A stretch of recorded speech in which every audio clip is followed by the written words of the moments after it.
ہمارے درمیان ہمارے سماج میں سب سے زیادہ نیک مانا جاتا ہے جس کی کبھی تہجد کی نماز نہیں چھوٹا کرتی ہے. آج اس کی لڑکی بھی غیر مسلم لڑکے کے ساتھ باہوں میں باہیں ڈال کر کے گھوم رہی ہے. جس کی پیشانی کبھی رب کے سامنے جھکا کرتی تھی آج وہ بتوں اور مورتیوں کے سامنے سجدے کرنے پہ مجبور ہے. ایک نوجوان وہیں پہ کام کرنے والا آدمی تھا, اس سے اس کو محبت ہو جاتی ہے.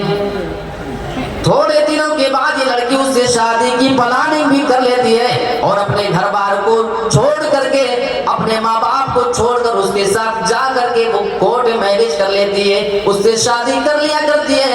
اور وہ لڑکا برادری کا ہندو تھا اور یہ مسلمان لڑکی تھی. 15 دن کے بعد وہ نوجوان جو رپورٹ لا کر کے پیش کرتے ہیں وہ واقعی تعجب والی بات ہے. تقریباً 250 ایسی مسلمان لڑکیاں اس میں پائی گئی تھی جو غیر مسلموں کے ساتھ کسی پارک کے اندر گھوما کرتی ہیں, کسی پارک کے اندر ان کے ساتھ باہوں میں باہیں ڈال کر کے وہ پھرا کرتی ہیں. جتنی بھی تصویریں ان کو ملی تھی ساری تصویروں کو انہوں نے البم کی شکل میں نکالا اور جمعہ کی نماز کے بعد ان ساری تصویروں کو لوگوں کے درمیان تقسیم کروا دیا گیا. إن الحمد لله نحمده ونستعينه ونستغفره ونعوذ بالله من شرور أنفسنا ومن سيئات أعمالنا من يهده الله فلا مضل له ومن يضلله فلا هادي له وأشهد أن لا إله إلا الله وحده لا شريك له وأشهد أن محمدا عبده ورسوله يا أيها الذين آمنوا اتقوا الله حق تقاته ولا تموتن إلا وأنتم مسلمون يا أيها الناس اتقوا ربكم الذي خلقكم من نفس واحدة وخلق منها زوجها وبث منهما رجالا كثيرا ونساء واتقوا الله الذي تساءلون به والأرحام إن الله كان عليكم رقيبا يا أيها الذين آمنوا اتقوا الله وقولوا قولا سديدا يصلح لكم أعمالكم ويغفر لكم ذنوبكم ومن يطع الله ورسوله فقد فاز فوزا عظيما أما بعد فإن خير الحديث كتاب الله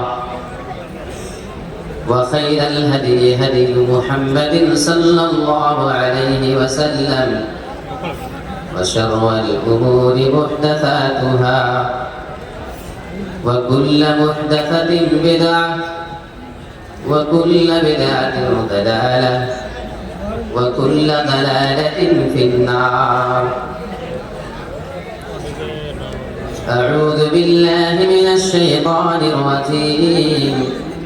بسم الله الرحمن الرحيم. إن الذين كفروا وماتوا وهم كفار فلن يقبل من أحدهم ملء الأرض ذهبا ولو افتدى به.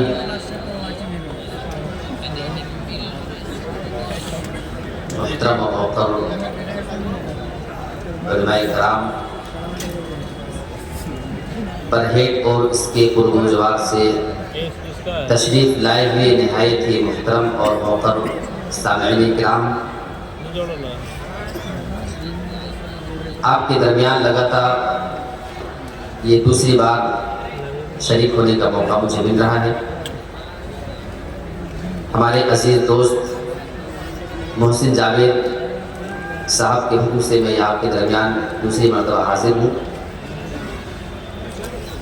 میں ان کا شکر گزار ہوں. اسی طریقے سے اس جامعہ کے خازن جناب اعجاز انصاری صاحب اور اسی طریقے سے اس مدرسے کے سیکریٹری جناب پروفیسر ہاشم اختر صاحب اور جامعہ کے صدر جناب مجیب الرحمان صاحب اور ہمارے اور آپ کے حق العزیز ہمارے شیخ الحدیث جناب عبد الرحمن فیضی صاحب، اسی طریقے سے ہمارے محترم علی مرتضیٰ فیضی صاحب. میں تمام احباب کا شکر گزار ہوں کہ آپ نے یہ عظیم الشان اجلاس کرانے میں بڑھ چڑھ کر کے حصہ لیا اور حتی المقدور اس کو کامیاب کرنے کی کوشش کی. کل کی رات آپ حضرات نے مختلف علماء کی زبان سے مختلف عنوان پر آپ نے تقریروں کو سنا. آج کی یہ دوسری رات ہے اور آخری رات ہے. آپ کے سامنے میں انتہائی اہم موضوع کے اوپر بات کرنا چاہتا ہوں جو ہم مسلمانوں کے لیے واقعی قابل غور مسئلہ ہے اور ہمارے جو ذمہ دار حضرات ہیں واقعی خوش نصیب ہیں آپ لوگ کی. بہت کم ایسی جگہوں پہ میں نے دیکھا ہے کہ اتنے بڑے بڑے جو ذمہ دار آپ کے ہیں، چیئرمین صاحب یہاں کے، اسی طریقے سے بڑے بڑے عہدے اور پوسٹ پہ ہوتے ہوئے یہ بات میں واقعی بڑی ذمہ داری کے ساتھ بول رہا ہوں. جس طریقے سے ان کے اندر دینداری کا جذبہ ہے اور مدرسے کو لے کر کے اور قوم و ملت کو لے کر کے جو تڑپ ان کے اندر ہے یہ قابل تعریف ہے.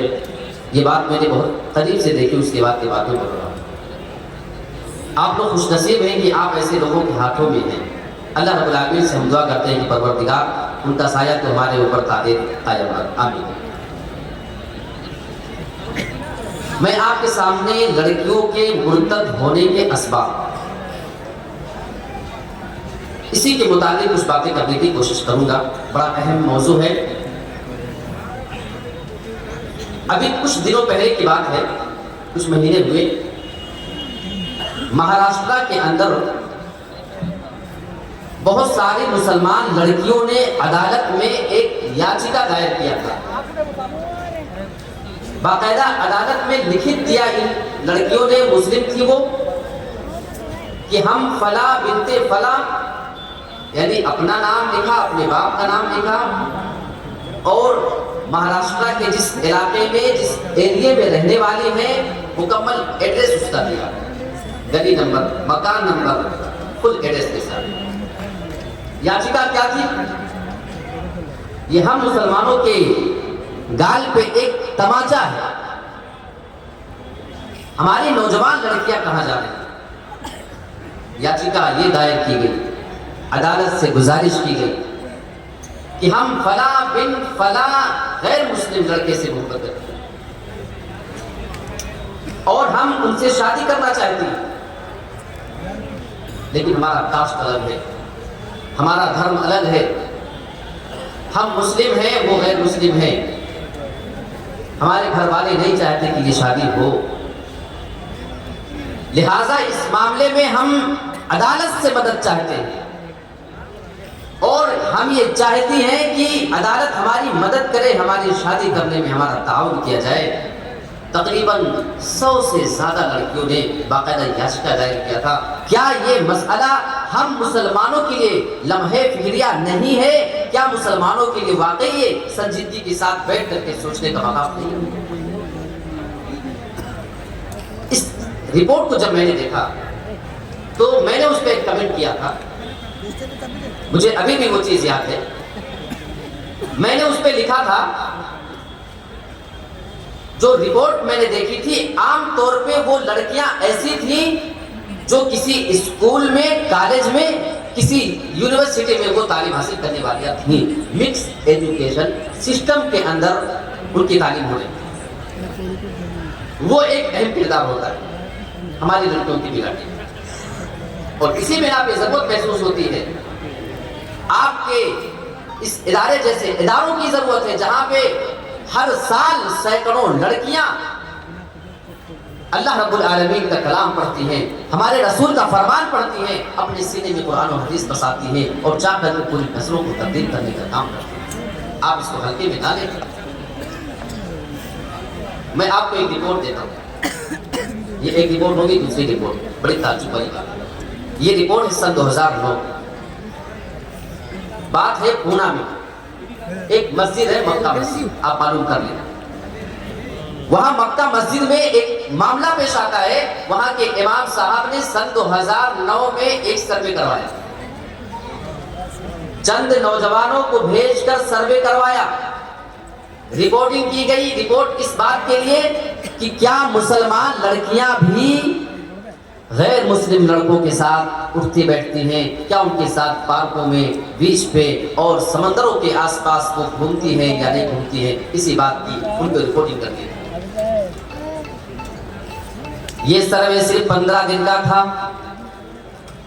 جن نوجوانوں کو اس کام پہ لگایا گیا تھا وہ نوجوان 15 دنوں تک گھوم گھوم کر کے پارکوں کا سارا منظر وہ کیمرے میں ریکارڈ کر رہے تھے، وہ سمندر کے کنارے اور پہاڑ کے کنارے اور ہوٹلوں کے تمام چیزوں کا وہ فوٹو نکال رہے تھے، ویڈیو بنا رہے تھے، تصویر لے رہے ہیں۔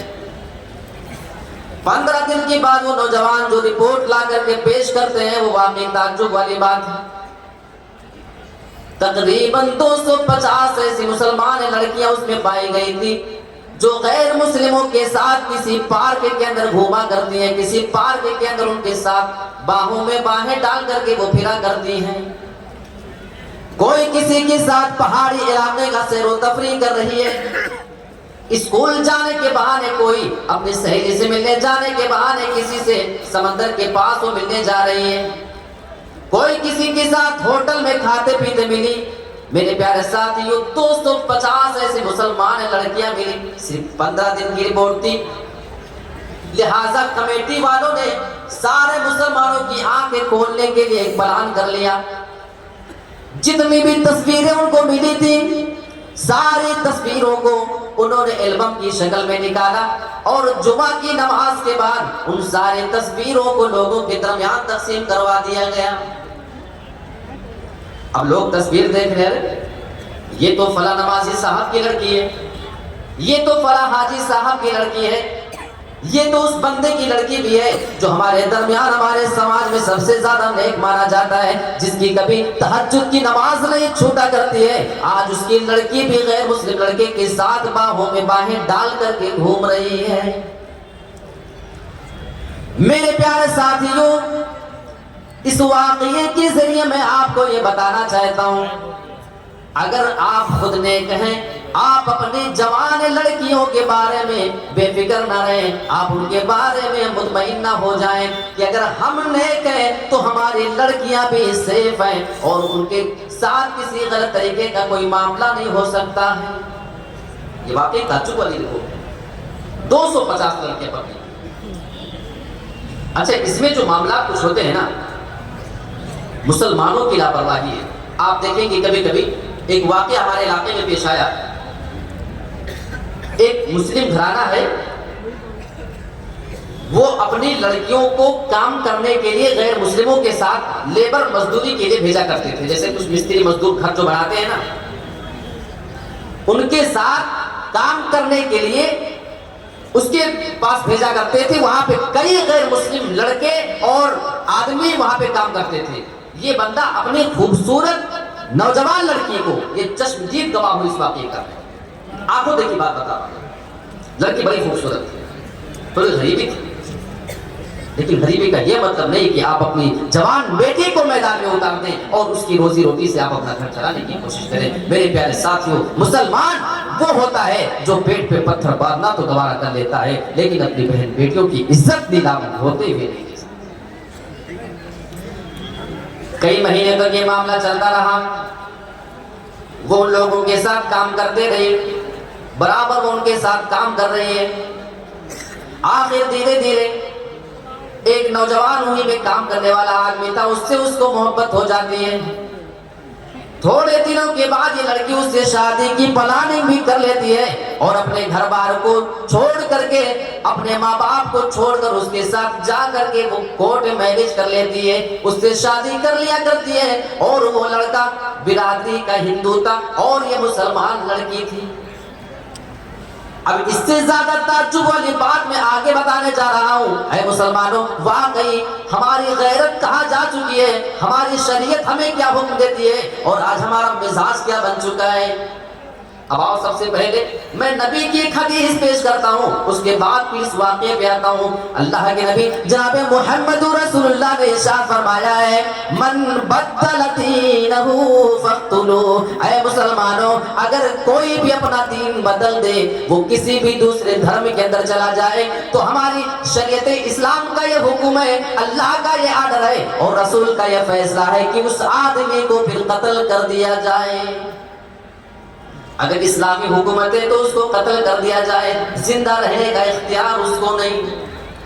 لیکن اگر ہم ہندوستان کے اندر ہے، ہم اس کو یہ سزا تو نہیں دے سکتے ہیں، لیکن میرے پیارے ساتھیوں، پوری زندگی کے لیے ہم اس سے اپنا رشتہ ناتا تو توڑ سکتے ہیں، اتنا تو بنتا ہے۔ لیکن ہوا کیا اس کا بالکل الٹا، آج بھی اس کے ماں باپ زندہ ہیں۔ میں آج کی بات کر رہا ہوں، آج بھی وہ لڑکی اپنے سسرال میں جو غیر مسلم بن چکی ہے، جس کی پیشانی کبھی رب کے سامنے جھکا کرتی تھی، آج وہ بتوں اور مورتیوں کے سامنے سجدے کرنے پہ مجبور ہے۔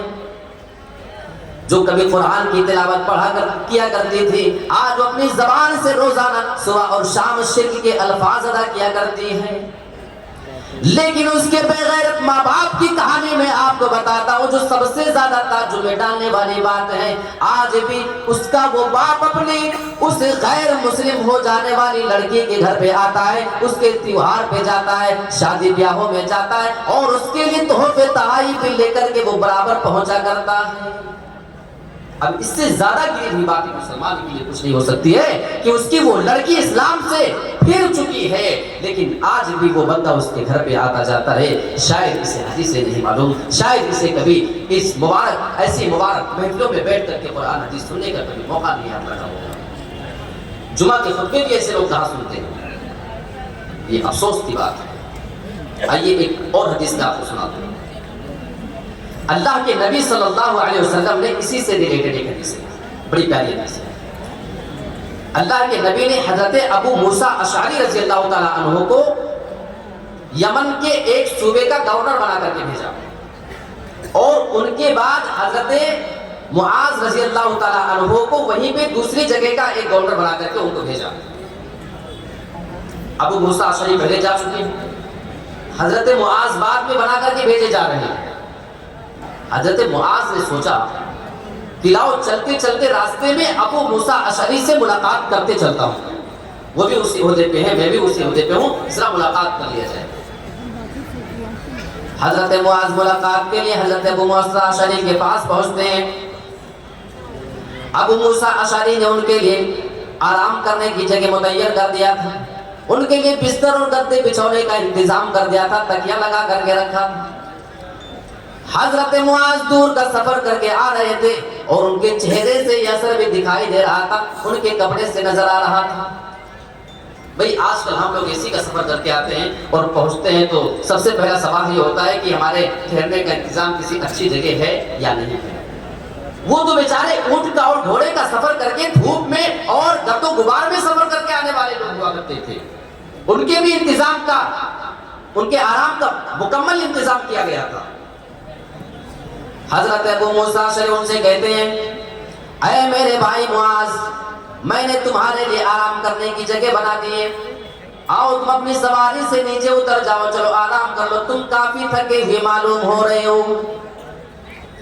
حضرت معاذ کی نظر تھوڑی دیر میں ایک آدمی پہ پڑتی ہے جس کو وہاں پہ کھمبے کے ساتھ باندھا گیا تھا۔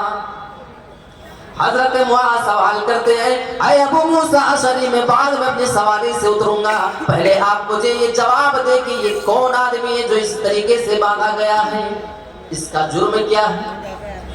حضرت ابو موسیٰ اشعری بتاتے ہیں، یہ ایسا آدمی ہے جو پہلے یہودی تھا، بعد میں اسلام قبول کرتا ہے، مسلمان ہو گیا، اور پھر مسلمان ہونے کے بعد پھر سے وہ مرتد ہو گیا اور پھر سے وہ یہودی بن چکا ہے. اسی جرم کی وجہ سے ہم نے اس کو کھمبے کے ساتھ باندھا ہے. ٹھیک ہے, تمہیں جواب مل چکا. ابو موسیٰ نے کہا اے معاذ چلو آرام کر لو. حضرت معاذ کے الفاظ سنو. میں ایسے بے غیرت ماں باپ کو یہ پیغام دینا چاہتا ہوں, آج آپ بھی اپنے مرتد ہونے والی بیٹیوں کے گھر پہ جاتے ہو, آج بھی ان کو اپنا بیٹی تسلیم کرتے ہو, آج بھی تمہارے دل میں ان کے لیے محبت پیدا ہے. حضرت معاذ کے الفاظ سنو. اللہ کی قسم میں اس وقت تک اپنی سواری سے نیچے نہیں اتر سکتا ہوں, اس وقت تک نہیں اتروں گا جب تک کہ اس آدمی کے بارے میں قتل کا فیصلہ نہ ہو جائے, جب تک اس کی گردن مار نہ دی جائے گی اس وقت تک میں اپنی سواری سے نیچے نہیں اترنے والا ہوں. یہی اللہ کا حکم ہے, یہی رسول اللہ کا آرڈر ہے کہ اگر کوئی بندہ اپنے اسلام سے پھر جایا کرے تو تم اس کی گردن اڑا دیا کرو. ابو موسیٰ اشعری کو اسی ٹائم پہ اس کے بارے میں فیصلہ کرنا پڑا, اور اس آدمی کی جب گردن ماری گئی اس کو قتل کیا گیا, تب اپنی سواری سے اترتے ہیں. یہ ہوتی ہے ایمانی غیرت. میرے پیارے ساتھیوں, ہمیں صحابہ سے سیکھنے کی ضرورت ہے. صحابہ سے ہمیں بہت ساری چیزیں سیکھنا چاہیے. ہمیں دین کے معاملے میں, دنیا کے معاملے میں, لوگوں کے معاملات کے بارے میں, دین کے اوپر عمل کیسے کیا جائے ہمیں سیکھنا ہے, تو ہم صحابہ کرام سے سیکھ سکتے ہیں. اچھا, اب آئیے میں اس پہلو پہ چلتا ہوں کہ ہماری نوجوان لڑکیوں کے بگڑنے کے ریزن ہے کیا, اسباب کیا ہے بھائی, کیوں ہماری لڑکیاں اتنی بگڑ رہی ہیں. آئیے ایک طرف سے ترتیب میں آپ کے سامنے بات کرتا ہوں. سب سے پہلی وجہ یہ آپ کا جو مدرسہ ہے, میں نے بہت قریب سے اس کو گھوم کر کے دیکھا ہے کئی بار, واقعی تعجب ہوا.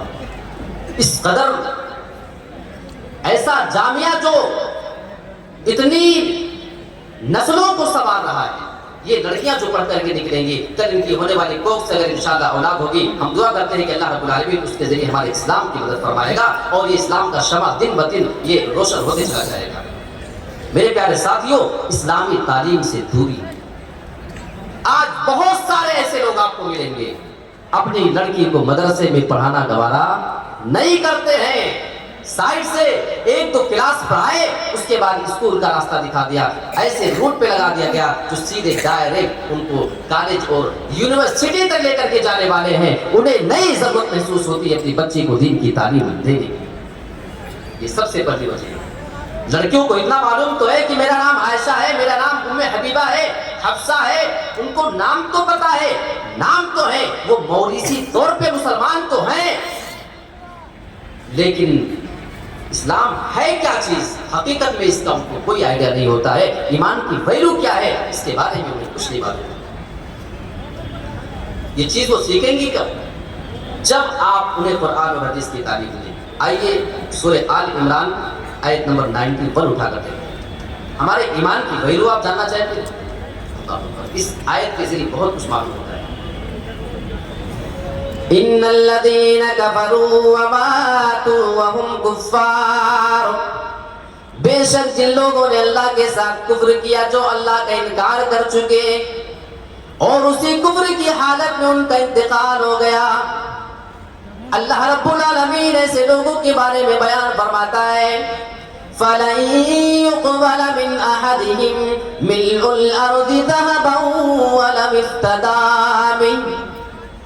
ایسے کافر جو کفر کی حالت میں مر جائیں, انہیں اسلام نصیب نہ ہو, اگر یہ سارے لوگ اللہ رب العالمین کے پاس آئیں, پوری زمین کے برابر سونا خرچہ کرنا چاہیں, پوری زمین کے برابر وہ چاندی دینا چاہیں, ہیرے جواہرات دینا چاہیں, اللہ بیان فرماتا ہے فَلَن يُقْبَلْ, ان کی جانب سے یہ تمام پوری زمین کے برابر وہ سونے کو ہرگز قبول نہیں کیا جائے گا.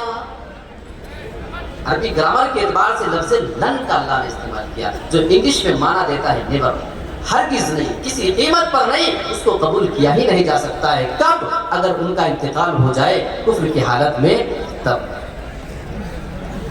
اب یہاں اس قرآن کی آیت سے ہمیں سیکھنے کو یہ ملتا ہے, اگر کوئی آپ سے سوال کر لے کہ تمہارا ایمان کتنا مضبوط ہے, تمہارے ایمان کی ویلیو کیا ہے, تمہارا ایمان کتنا قیمتی ہے, اے میری نوجوان نسل کی عورتوں لڑکیوں غور سے سنو، آپ ان کو جواب دے دینا ہمارا ایمان پوری دنیا کے سونے چاندی سے بھی زیادہ قیمتی ہے، پوری دنیا کے ہیرے جواہرات سے بھی زیادہ قیمتی چیز اللہ رب العالمین نے ہمیں دیا ہے۔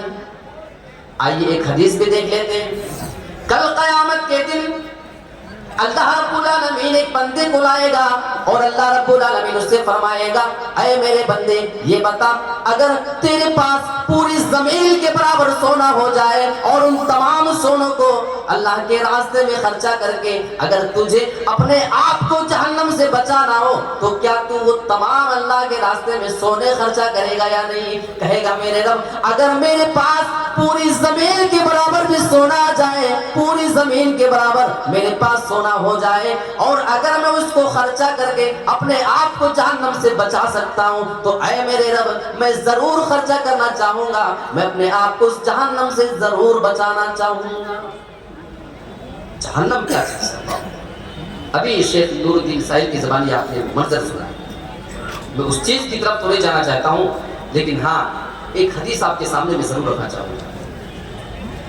اچھا یہ بتاؤ کسی نے آج تک قبر میں مردے کو جو عذاب ہوتا ہے اس کی آواز کسی نے سنی ہے؟ کوئی بھی نہیں سنا ہے۔ کیوں کسی نے نہیں سنا ہے؟ وجہ کیا ہے؟ آئیے حدیث دیکھ لیتے ہیں۔ اللہ کے نبی جناب محمد رسول اللہ ارشاد فرماتے ہیں لولا اللہ تدافنوا لدعوت اللہ ان یسمعکم من عذاب القبر۔ اے لوگو اگر مجھے یہ ڈر نہیں ہوتا کہ تم اپنے مردوں کو قبروں کے اندر دفنانا بند کر دو گے، تم اپنے مردوں کو آج کے بعد سے کبھی قبر کے اندر دفن نہیں کرو گے، لدعوت اللہ ان یسمعکم من عذاب القبر، میں اللہ رب العالمین سے دعا کر دیتا، میں اللہ سے دعا کر دیتا کہ اللہ رب العالمین بھی تمہیں قبر کے عذاب کو سنا دے۔ اور سارے عذاب نہیں بلکہ یہاں پر بھی گرامر معلوم کریں، بڑے بڑے علماء کی ٹیم موجود ہیں۔ اللہ کے نبی نے بیان فرمایا من عذاب القبر، قبر کے تمہیں بعض عذاب اللہ سنا دیتا، تھوڑے سے عذاب کو سنا دیتا۔ اور ایسے ہی لفظ بھی اللہ رب العالمین قرآن مجید کے اندر بھی اسی کا استعمال ہے کرتے ہوئے فرماتا ہے لن تنالوا البر حتى تنفقوا مما تحبون، اے لوگوں تم ہرگز نیکی کو نہیں پہنچ سکتے ہو جب تک کہ تم اللہ کے راستے میں اس چیز کو خرچہ نہ کر دو مما تحبون، جو چیز تمہیں زیادہ محبوب ہے۔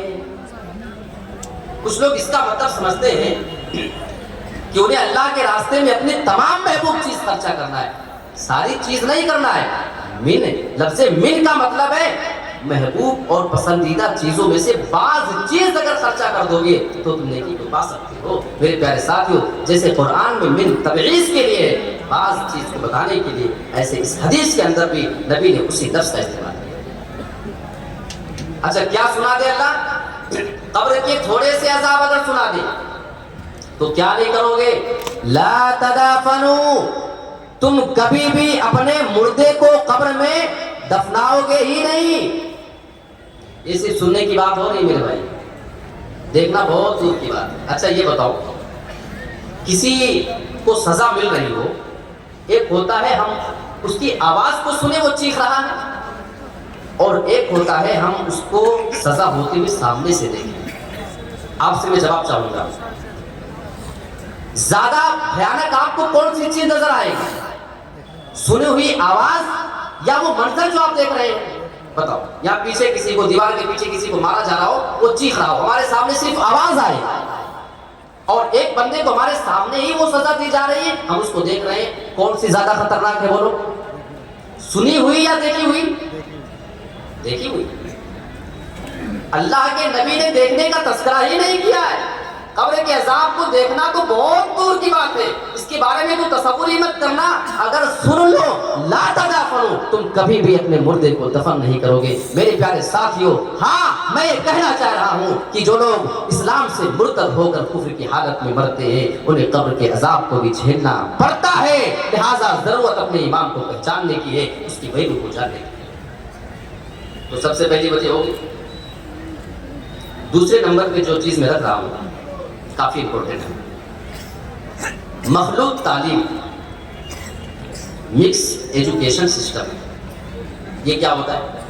آج ہماری لڑکیاں ہیں، وہ لڑکوں کے ساتھ ایک کلاس روم میں بیٹھ کر کے حاصل کر رہی ہے کہ نہیں کر رہی ہے؟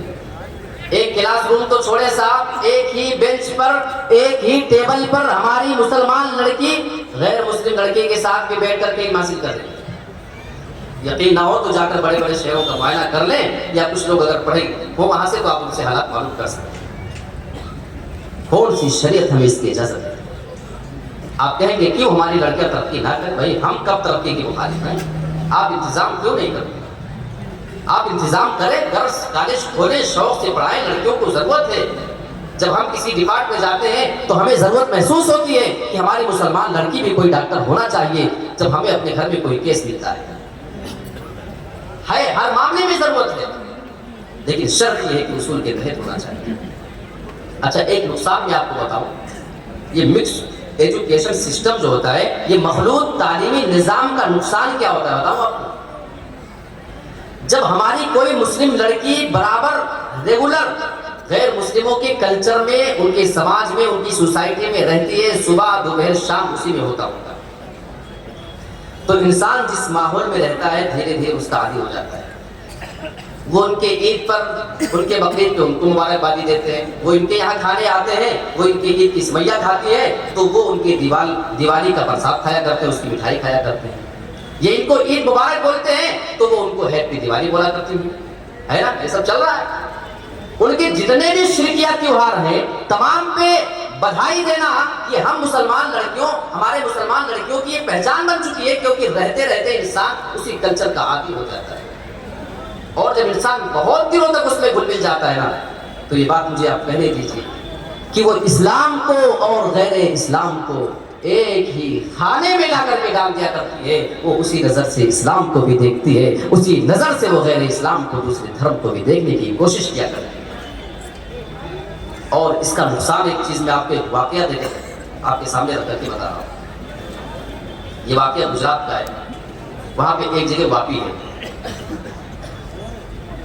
وہاں پہ ایک لڑکی تھی، وہ کسی اسکول کالج میں پڑھتی تھی. ایک لڑکا ایک بار اس کے گھر پہ آیا، اسی کا ہم عمر لڑکا ہے، اور اس کی ماں کے پاس آیا اور پوچھتا ہے کہ آنٹی آپ کی بچی کہاں ہے؟ آپ کی لڑکی سے ہمیں ملاقات کر لی ہے. تو ماں مکمل نمازی، میں جانتا ہوں، اس کے باپ کو جانتا ہوں، میں اس کی ماں کو جانتا ہوں، میں گواہ ہوں اس معاملے میں. بڑے نیک ہیں. باپ کی آپ شرعی اس کا حلیہ دیکھیں گے تو آپ کہیں گے کتنا بڑا متقی ہوگا. وہ واقعی ہے، وہ نمازی ہے، پابند ہے، روزے کا پابند ہے وہ بندہ. ماں بھی ویسے ہی ہے. لیکن غلطی کہاں ہو رہی ہے؟ وہ لڑکا آ کر کے جب سوال کر رہا ہے کہ آپ کی بیٹی سے ہمیں ملاقات کرنا ہے، میں آپ کی بچی کے اسکول کا اسٹوڈنٹ ہوں، اس کے ساتھ میں پڑھتا ہوں، اس کا کلاس میٹ ہوں. وہاں پہ اس ماں کو اعتراض ہونا چاہیے تھا.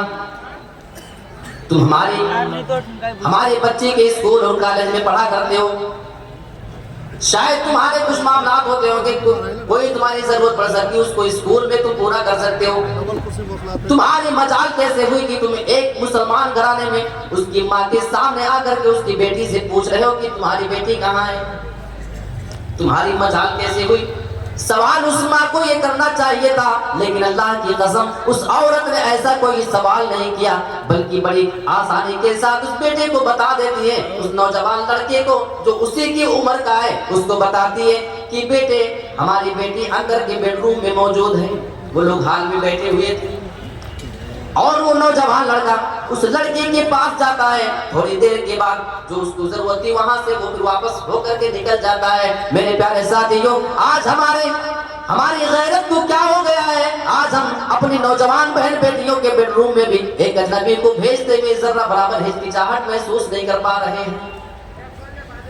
اور ہماری نوجوان لڑکیاں اگر کسی کے پاس بیٹھیں گی تو ان سے بات چیت بھی تو ہوگی، واٹس ایپ نمبر ہوگا، میسنجر پہ بات ہوتی ہے، ٹیلی گرام ہے، انسٹاگرام ہے، بہت سارے آج کل ایسے پلیٹ فارم ہیں جہاں سے ان کے ملنے کا چانس ہے.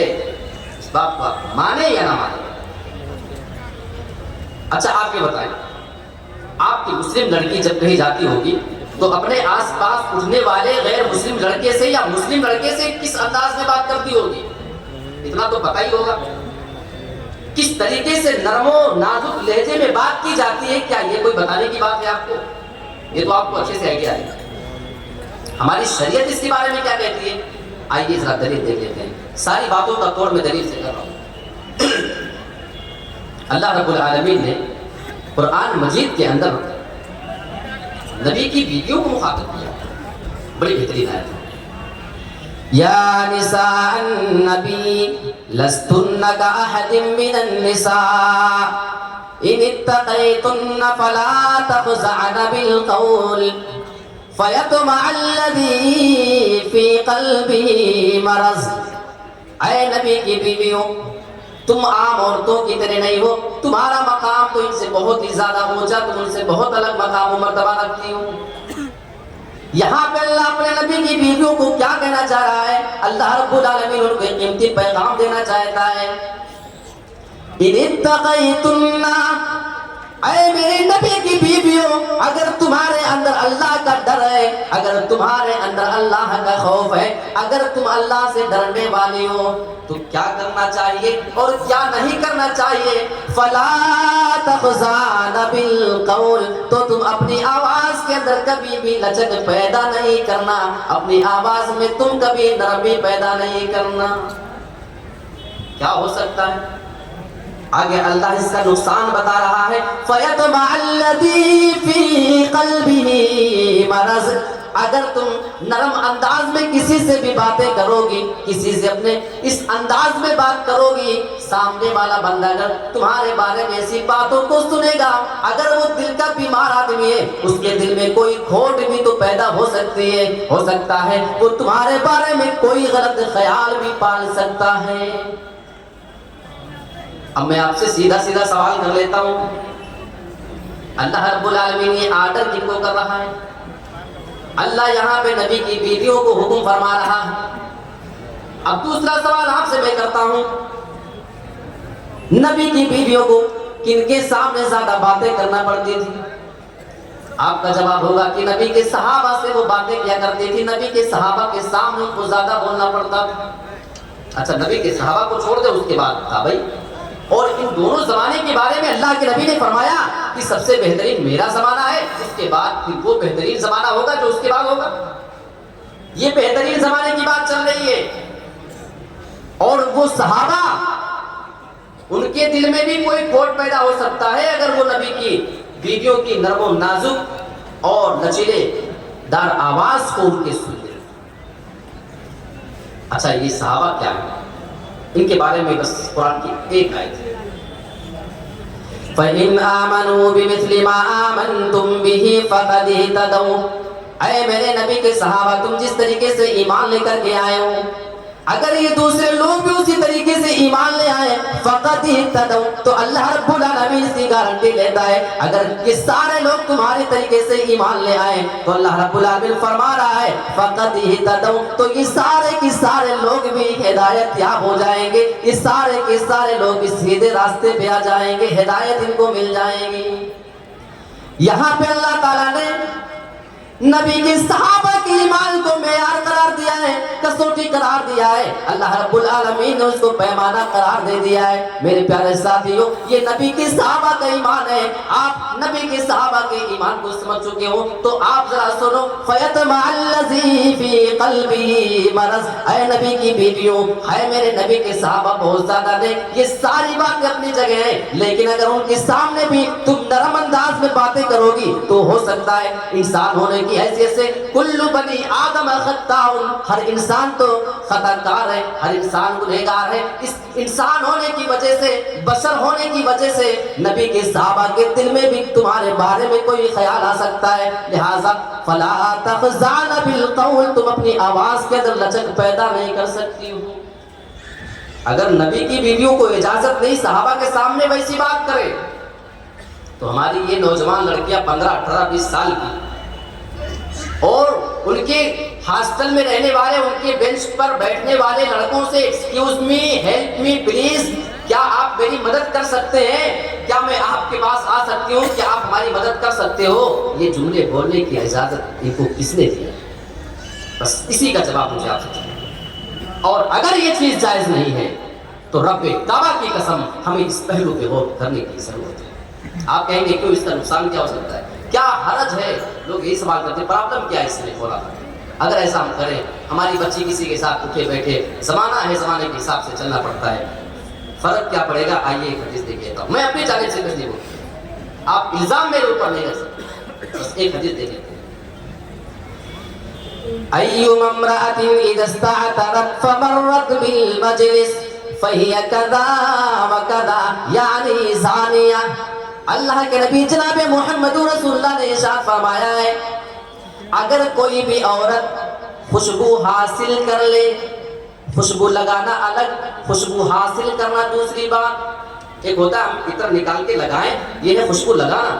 ایک ہوتا ہے کریم پاؤڈر، کوئی ایسی چیز لگاؤ اس سے خوشبو مل جائے، حاصل ہو گئی، لگایا نہیں الگ سے، وہ پرفیوم وہ عطر کا استعمال نہیں، بس ایسے خوشبو حاصل ہو جائے.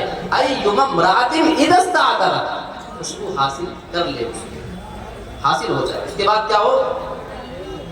فمرت بالمجلس، اگر وہ خوشبو حاصل کرنے کے بعد مردوں کی مجلس سے صرف گزر جائے، کسی کو دیکھے نہیں، کسی سے بات نہ کرے، وہ کسی مجلس میں بیٹھے نہیں، چلی جائے، گزر جائے، اللہ کے نبی بیان فرماتے ہیں فَهِيَ كَذَا وَكَذَا، نبی کی نظر میں وہ عورت وہ ایسی ہے، ایسی ہے، یعنی زانیتن، یعنی وہ عورت زانیہ ہے، وہ عورت بد کردار ہے، وہ عورت ہماری نبی کی نظر میں بد چلن ہے، زانیہ ہے، وہ بدکار عورت ہے. اگر خوشبو حاصل کرنے کے بعد نکلنے والی عورت نبی کی نظر میں یہ مقام رکھتی ہے تو میرے پیارے ساتھیوں، اب آپ کو جواب مل چکا ہوگا. اگر ہماری 15 20 22 سال کی بچی کسی دوسرے کے پاس بیٹھ کر کے ایک ٹیبل پہ اگر وہ علم حاصل کرے، جس کے دین کا کوئی پتہ نہیں، وہ بندہ کیسا ہے، وہ کردار میں کیسا ہے، پھر آپ ہمیں ایمانداری کے ساتھ بتانا آپ کی بیٹی کا اس سے بات کرنا کیسا ہے، آپ کی بیٹی کا اس کے بغل میں بیٹھنا کیسا ہے. قرآن کی ایک آیت مجھے یاد آتی ہے، ابلیس نے اپنے وعدے کو پورا کیا. ہاں مجھے کہنے دیجیے آپ، فرق صرف اتنی بات کا ہے کہ ابلیس کرتے وعدے کو سچا کر کے دکھایا.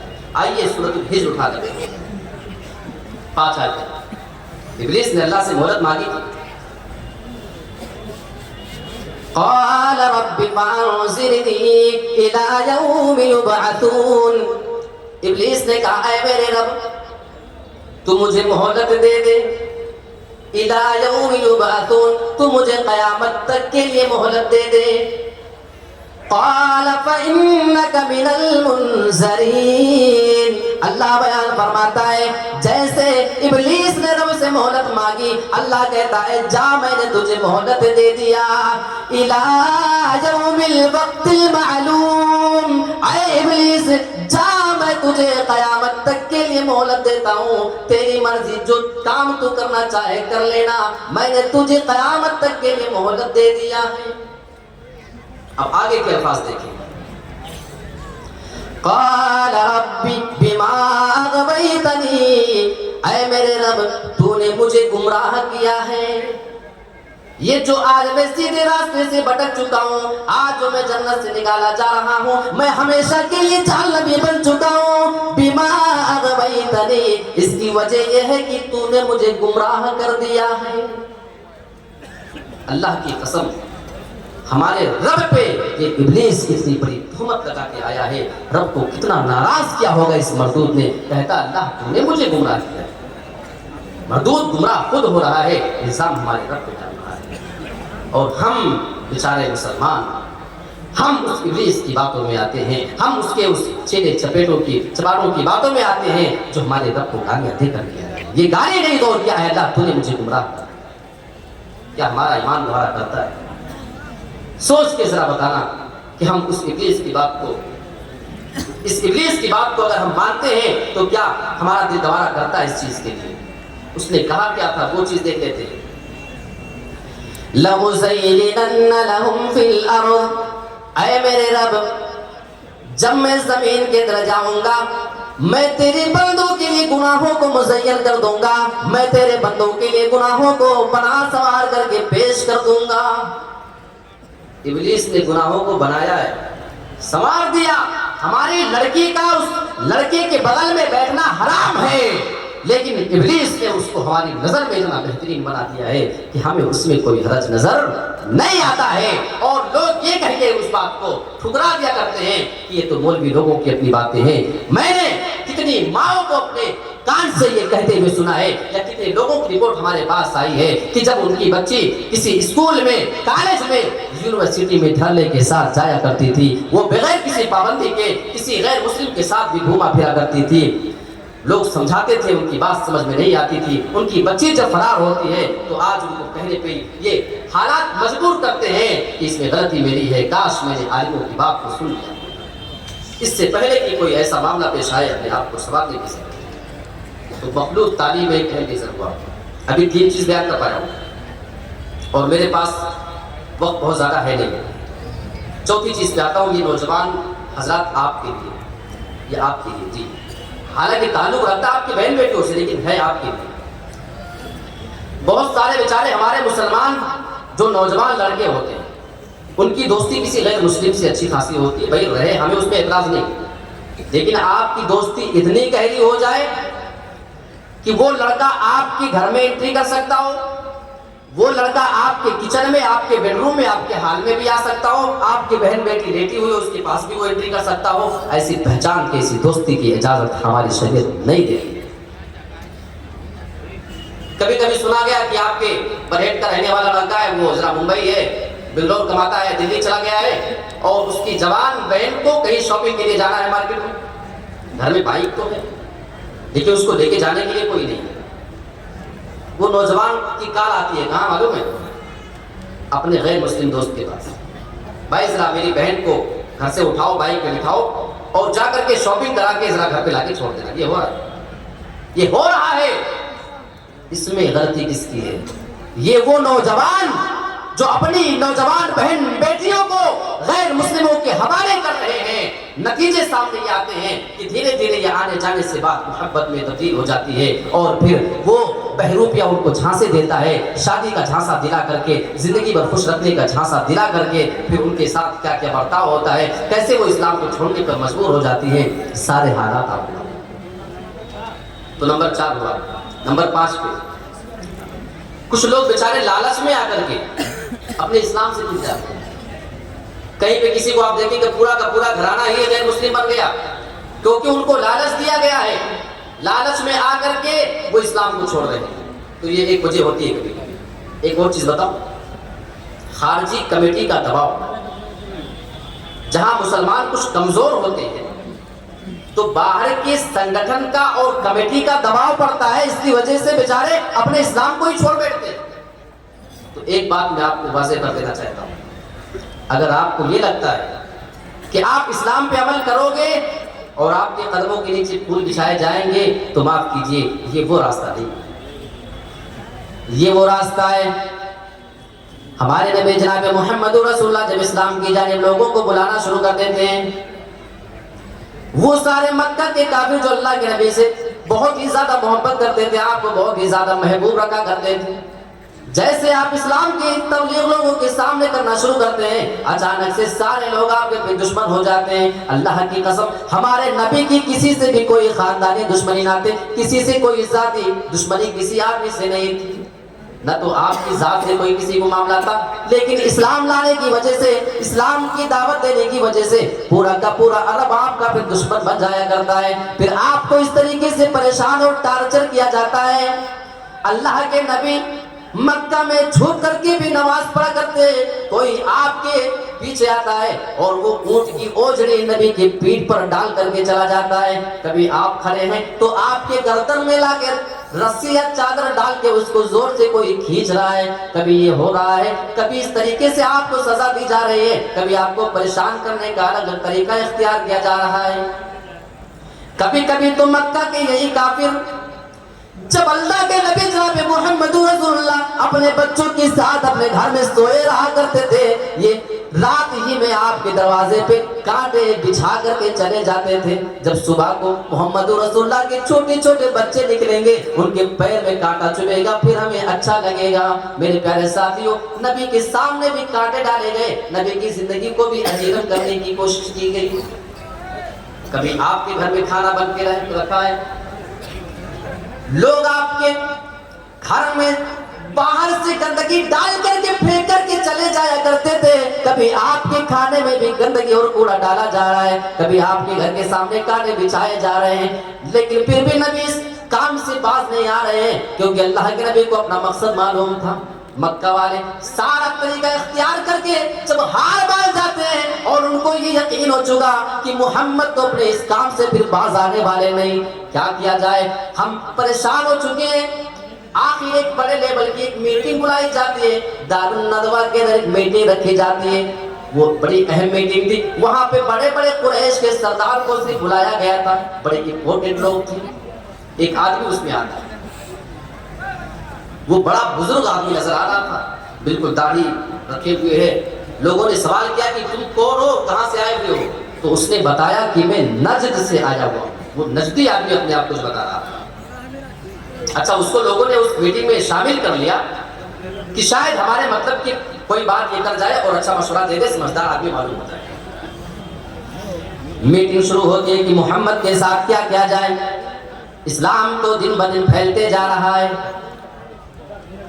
کسی نے مشورہ دے دیا محمد رسول اللہ کو مکہ سے نکال کر کے بھگا دیا جائے, مکہ کے اندر اسلام نہیں پھیلے گا. لیکن بات یہ آتی ہے کہ مکہ سے ان کو نکال دیا جائے تو یہ جہاں جائیں گے وہاں پر اسلام کو پھیلائیں گے, اس سے کوئی ہمیں مسئلہ حل ہوتے ہوئے نظر نہیں آ رہا ہے. دوسرے آدمی نے مشورہ دیا کہ محمد کو قید کر دیا جائے, جیل میں ڈال دیا جائے. پھر بات آتی ہے کہ محمد کے جانثار صحابہ اپنی جان پہ کھیل کر ان کو بچا کر کے نکال کر لے جائیں گے, یہ مشورہ بھی ٹھیک نہیں. آخر میں ابو جہل کھڑا ہوتا ہے, کہنے لگا میرا مشورہ یہ, میں یہ مشورہ دینا چاہتا ہوں کہ آج کی رات قریش کے ہر مکہ میں جتنے بھی قبیلے, ہر قبیلے سے ایک ایک نوجوان اٹھے, اپنے ہاتھ میں تلوار لے, اور جب آج کی رات محمد اپنے بستر پر سو رہے ہوں تو ایک ساتھ سبھی مل کر کے ان کے اوپر حملہ کر دیں, آج کی رات ان کو قتل کر دیا جائے. محمد کے خاندان والے کس کس سے بدلہ دینے جائیں گے. جیسے یہ مشورہ آتا ہے, وہ نزدیک بوڑھا کھڑا ہوتا ہے جو اپنے آپ کو بتا رہا تھا کہ میں نجد سے آیا ہوں, وہ کھڑا ہوتا ہے. اس کے الفاظ سنو, القول ما قال الرجل, بات تو اسی نوجوان کی ہمیں مناسب معلوم ہوتی ہے, بہت ہی اچھا مشورہ یہ ہے. اور بعد میں علماء نے تحقیق کر کے بتایا کہ یہ بندہ آنے والا ابلیس تھا, یعنی ابلیس کی رائے اور ابو جہل کی رائے نبی کے بارے میں موافقت کر گئی, ان دونوں کی رائے مل گئی. اس کا بھی ارادہ تھا کہ نبی کو قتل کر دیا جائے, یہ بھی چاہتا تھا کہ نبی کو قتل کر دیا جائے. میرے پیارے ساتھیوں, اسلام پہ چلنے کی وجہ سے ہمارے نبی کی جان کے بھی لانے پڑے ہیں, کبھی پیروں کے نیچے دھول نہیں بچھائے. اچھا, ہماری لڑکیوں کے جو نوجوان لڑکیاں ہیں, ان کے گمراہ ہونے کی اور اسلام سے پھرنے کی اور مرتد ہونے کی ایک اور اہم مجھے آپ کو بتانا چاہیے. آج کل یہ سیریل دیکھنے کی عادی ہے, فلمی ڈرامے دیکھنے کی ان کو عادت ہے. ہر لڑکی کا ایک ایک اپنا رول ماڈل ہے, ان کا ہر کوئی ایکٹریس ان کا رول ماڈل ہوا کرتی ہے, کوئی ان کا نمونہ ہے تو کوئی کسی کا کچھ ہے, کوئی کسی کا کچھ ہے. ہر کسی نے ایک ایک کو اپنا رول ماڈل بنا کے رکھا ہوا. کبھی کبھی فلمی ڈراموں میں یا کبھی کبھی سیریل میں یہ منظر بھی دکھایا جاتا ہے کہ ایک مسلمان لڑکی ہے, وہ غیر مسلم لڑکے سے محبت کر رہی ہے, لیکن دونوں کا دھرم الگ ہے, اس بنا پہ ان کی شادی ہم نہیں ہونے دیں گے. یہ دکھایا جاتا ہے فلموں میں, یہ دکھایا جاتا ہے سیریل میں, یہ دکھایا جاتا ہے ڈراموں میں. ہماری وہ مسلمان نوجوان لڑکی جب وہ اسٹوری دیکھتی ہے, ڈرامہ دیکھتی ہے, وہاں پہ یہ دکھایا جا رہا ہے ایک مسلم لڑکی کسی غیر مسلم لڑکے سے محبت کر رہی ہے, لیکن اس کی شادی دھرم کے الگ ہونے کی بنا پہ لوگ کرنے نہیں دے رہے ہیں. لیکن وہ اسٹوری اس طریقے سے کریٹ کی جاتی ہے، اس کو ایسا بنا کر کے دکھایا جاتا ہے کہ یہ لڑکی اس کو دیکھ رہی ہے، 1-2 گھنٹے اس کو دیکھنے کے بعد پھر اس کی آنکھوں سے بھی آنسو آ رہے ہیں، دل اس کا کہہ رہا ہے کہ اس لڑکی کی شادی اسی لڑکے سے ہو جانی چاہیے جس سے یہ پھر محبت کرتی ہے۔ یعنی وہ دل کے اندر یہ اقرار کر چکی ہے کہ میرے پیارے ساتھیوں، دھرم میں بیچ میں پھر کسی کی محبت میں روڑا نہیں ڈالنا چاہیے، دھرم الگ ہونے کی وجہ سے کسی کو اس کی محبت نہ ملے، یہ انصاف کی بات نہیں، یہ اندر سے بول رہے ہیں۔ اب اگر اس لڑکی کے دل میں یہ ہے اور کل آگے آنے والے دن میں اگر اس لڑکی کے ساتھ کوئی معاملہ آ جائے اور کوئی بہروپیہ غیر مسلم اس کو بہکانے میں کامیاب ہو جائے تو آپ بتاؤ اسلام سے پھرنے میں اور اس کے ساتھ جانے میں اس کو کتنے منٹ لگیں گے؟ یہ فیصلہ خود آپ کر سکتے ہیں۔ میرے پیارے ساتھیوں، ہماری نوجوان لڑکیوں کے مرتد ہونے کے، اسلام سے ہٹ کر دوسرے دھرم میں جانے کے بہت سارے اور بھی اسباب ہیں۔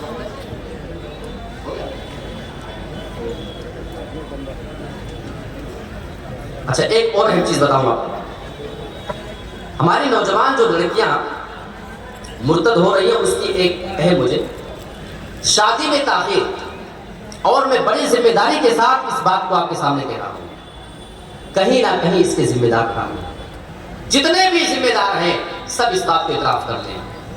آج ہم نے شادیوں کو مشکل بنایا ہے، ایک غریب باپ کی 5 لڑکیاں ہیں، 2-3 لڑکیاں جوان ہو چکی ہیں، بالغ ہو چکی ہیں، ان کی شادی کی عمر ہو چکی ہے، لیکن ابھی بڑی بچی کی شادی نہیں ہو پا رہی ہے کیونکہ سماج نے اس شادی کو بہت مہنگا بنا دیا ہے۔ بسا اوقات دیکھا گیا ہے کچھ لڑکیاں، اللہ کی قسم، اور میں اس واقعے کا بالکل گواہ ہوں، میں گارنٹی لیتا ہوں، ایک کیس یہ پیش آتا ہے، ہمیں پورا میں اشارہ بھی نہیں کر سکتا ہوں، بات کچھ ایسی ہے اور کچھ ایسی جگہ کی ہے۔ ایک جگہ ایک گھر میں 1 سے زائد کئی لڑکیاں تھیں، اس کی بڑی بہن کی شادی ابھی باقی تھی ہونا، گھر والے مجبور ہیں، غریب ہیں، اپنی اس بیٹی کا رشتہ بھی طے نہیں کر پا رہے ہیں اور اس کی شادی بھی نہیں دلا پا رہے تھے۔ یہ جو چھوٹی لڑکی ہے آلریڈی یہ بالغ ہے، یہ خود شادی کی عمر کو ہو چکی ہے، اس کی عمر پہنچ چکی ہے، لیکن ابھی اس کی بڑی کی نہیں ہوئی۔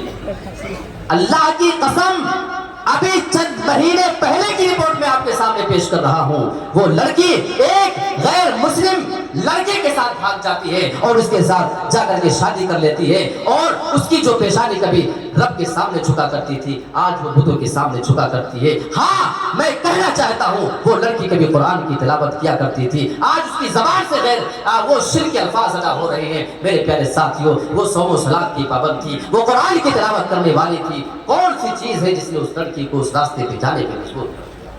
لڑکی کے کسی رشتہ دار نے کہا کیا اس کی ماں کو، یہ کیا سن رہا ہوں، تمہاری بیٹی نے یہ کیا کر لیا؟ تو میں بڑی ذمہ داری کے ساتھ یہ بات کہنا چاہتا ہوں، اس ماں کا جو جواب تھا، اے مسلمانوں، یہ آپ کی غیرت کو للکارنے کے لیے کافی ہے، اس ماں کا جواب تھا، تم لوگوں کے پاس پیسے تھے، ہم غریب لوگ تھے، بچیوں کی شادی ہم نہیں کر سکتے تھے، کم سے کم تھوڑے سے کچھ مدد کر کے ہماری بچی کی اگر تم نے شادی کرا دیا ہوتا تو آج مجھے اپنی بیٹی کو اس طریقے سے اسلام بدلتے ہوئے دیکھنے کا یہ برا دن دیکھنے کو نہیں ملتا۔ میرے پیارے ساتھیوں، کیا اس کے ذمہ دار ہم ہیں یا نہیں ہیں؟ اگر ہیں تو اس معاملے میں ہم غور کریں۔ آؤ ہم اپنی نوجوان لڑکیوں کے واسطے آج آپ سے یہ وعدہ لینا چاہتے ہیں، آپ چاہتے ہو کہ آج کے بعد سے کوئی مسلمان لڑکی اپنے اسلام کو نہ پھیرے، اپنے اسلام سے وہ کبھی پھرے نہ، اس کی جو پیشانی رب کے سامنے جھکا کرتی ہے۔ مسلمانوں کیسے آپ کو اچھا لگے گا؟ کل سے وہ اللہ کے سامنے جھکیں گے اور وہ پھر جو جنت میں جانے والے راستے پہ ہوا کرتی تھی، میرے پیارے ساتھیوں، وہ یہ عمل کرنے کے بعد وہ جہنمیوں والے عمل کر رہی ہے۔ کیا اس کے ذمہ دار ہم ہیں یا نہیں ہیں؟ آؤ یہ وعدہ کرتے ہیں ہم شادیوں کو اتنا آسان بنا دیں، کسی بچی کی 4-4 5-5 بیٹیاں ہو جائیں، اللہ کی قسم اسے فخر ہو کہ ہمارے کچھ ایسے داماد نوجوان ہیں جو تیار ہیں، جو بغیر کسی خرچے کے شادی کرنے کے لیے تیار ہے۔ اور یہ بات اگر میں بول رہا ہوں تو اللہ کا شکر ہے میں نے یہ عمل کر کے دکھایا ہے۔ آپ ہمارے علاقے میں معلوم کر سکتے ہیں، شادی بیاہ کریں، دل میں لالچ نہ پالیں، کسی کی چند ٹکے دینے سے نہ تو آپ کی زندگی گزرے گی، نہ آپ کی زندگی میں وہ کوئی بڑا رول ادا کر سکتا ہے۔ رزق دینے والا اللہ ہے، اللہ پہ بھروسہ کریں۔ نوجوانوں، میں آپ سے وعدہ لینا چاہ رہا ہوں اور میں ہاتھ اٹھوا رہا ہوں جتنے غیر شادی شدہ لوگ ہیں، آپ ہاتھ اٹھائیں. کیا آپ ان غریب بچیوں کی شادی میں آپ ان کی مدد کریں گے؟ مدد ایسے کریں کہ آپ جہیز نہ لیں. بولو ہاتھ اٹھائیں سب انشاءاللہ. دیکھیں ہاتھ اٹھائیے آپ لوگ ذمہ داری کے ساتھ. اور آج کے اس برہیٹ کے اجلاس سے آج اس کو آپ تاریخ رقم کر دیں کہ یہاں سے کوئی بھی نوجوان جب آئے گا شادی کرے گا انشاءاللہ وہ جہیز نہیں لے گا. بات صرف جہیز کے لیے، بات ہماری نوجوان لڑکیوں کے مرتد ہونے کی ہے. کتنے بہروپیے پالے جاتے ہیں، باقاعدہ سنگٹھن ہے، کمیٹی ہے، ان کو پالا جاتا ہے اس بات کے لیے کسی مسلم لڑکی کو پھسلاؤ، اپنے محبت کے جھانسے میں لاؤ، فری میں شادی کرو، ہم تمہیں مکان بنا کر دیں گے، ہم تمہاری سیکورٹی کا انتظام کریں گے، ہم تمہارے لیے پیسے کا انتظام کریں گے. اور ہماری یہ بھولی بھالی نوجوان لڑکیاں ان بہروپیوں کے چکر میں جا رہی ہیں. یہ ان کی محبت نہیں ہے، یہ ان کی ہوس ہے، یہ ان کی ضرورت ہے جو ان کو کہیں اور سے ملنے والا ہے. میرے پیارے ساتھیوں، ضرورت اس بات کی ہے کہ ہم اپنی جوان لڑکیوں کو مرتد ہونے سے اگر بچا سکتے ہیں تو ایک طریقہ یہ بھی ہے. آئیے اللہ رب العالمین سے دعا کرتے ہیں کہ پروردگار ہمیں جو بھی طریقہ اختیار ہم کر سکتے ہیں اپنی نوجوان لڑکیوں کو مرتد ہونے سے بچانے کے لیے، اللہ تعالیٰ ہم تمام لوگوں کو عمل کرنے کی توفیق عطا فرمائے. آمین. وآخر دعوانا ان الحمد للہ رب العالمین. والسلام علیکم ورحمۃ اللہ وبرکاتہ.